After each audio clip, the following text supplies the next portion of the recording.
તો દિવાળી આવી ગઈ છે અને હજુ સુધી તમે ઘૂઘરા ના બનાવ્યા હોય તો તમને 1 મિનિટમાં સમજાવીશ ફટાફટથી અને ડિટેલ રેસીપી મેં ટાઇટલ પાસે મૂકેલી છે, જરૂરથી જોજો. સૌથી પહેલા એક પેનમાં ઘી કોપરું ઉમેરી 2 મિનિટ સારી રીતે શેકી લેશું.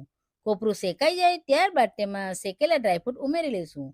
માવો ઠંડો થાય ત્યાં સુધી એક થાળામાં મેંદો, ઘી, મીઠું અને જરૂર મુજબ પાણી ઉમેરી લોટ તૈયાર કરી લેશું.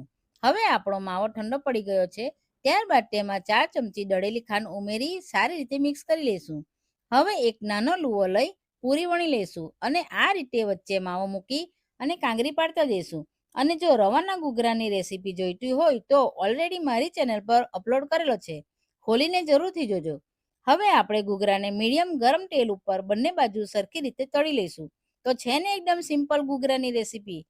તો તમે આ દિવાળીમાં જરૂરથી બનાવજો.